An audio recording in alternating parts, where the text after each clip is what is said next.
Hello guys, আজকে আমরা Korean নুডলসের যে রামেন নুডলসটা সেটা রিভিউ করব। তো প্রথমে প্যাকেটটা খোলার পর আমি এখানে 4টা নুডলস পাইছি, তারপরে মশলাও পাইছি 4টা, খুবই কালারফুল মশলাগুলা। তারপর এইখানে আমি দেখেন আমার মশারি টানানো, তখন রাত বাজে প্রায় 12টা। আমার এখন ঝাল নুডলস খাইতে ইচ্ছা করতেছে। যাই হোক, তারপর এখানে কুকারে আমি সামান্য তেল দিয়ে দিলাম।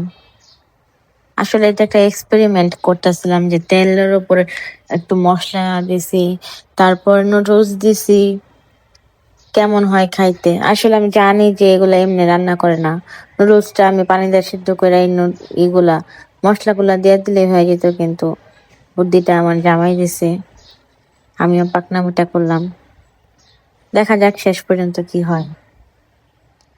এই তেল দিছি, তারপরে এই মশলাগুলা দিয়ে দিছি, দিতে দিতে দেখলাম একটা পোড়া গন্ধ আসতেছে, ধোয়া উঠতেছে। তাড়াতাড়ি করে কি করবো বুঝতেছি না, পানি ঢালবো নাকি নুডলস ঢালবো। পানি না ঢাললে আমি নুডলস ঢালছি, আরো পুরো পুড়ে গেছে মশলাগুলো, এই মশলার প্যাকেট পড়ছে। যাই হোক, আমি তাড়াতাড়ি করে পানি ঢেলে দিলাম।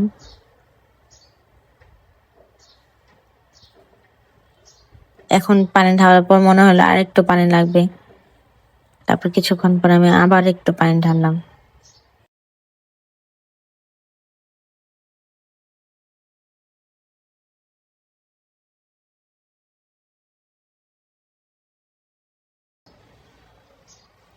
তারপরে যে এই মশলার প্যাকেটটা দিয়ে দিব এখন।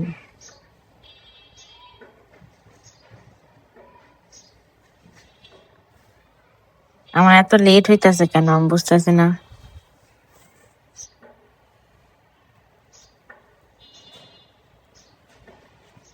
ও, প্রথমে হাত দিয়ে ছিঁড়তে পারতেছিলাম না, তারপর দাঁত দিয়ে ছিঁড়ছে, এই জন্য লেট হয়েছে। তারপর এখন ঢাকনা দিয়ে ঢেকে দিলাম, ওয়েট করব বলক আসা পর্যন্ত। এখন এই যে বলক চলে আসছে, তারপর আমি চেক করব যে নুডলসটা হয়েছে কিনা। না হয় নাই, আমার আবার কিছুক্ষণ রাখতে হবে।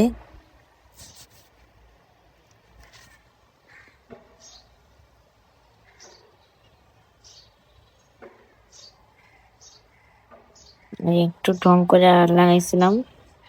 যাই হোক, এখানে আমি নুডলসটা হওয়ার পর একটা বাটিতে পরিবেশন করছি। 3টা কাঁটা চামচ নিচ্ছি, কেন নিচ্ছি আমি জানি না। এবার আসি আসল কথা, আমার কাছে তেমন ভালো লাগে নাই। আমি আসলে বুঝতেছি না আমার মশলার কারণে কি এরকম হয়েছে, নাকি আমার সত্যি ভালো লাগে নাই।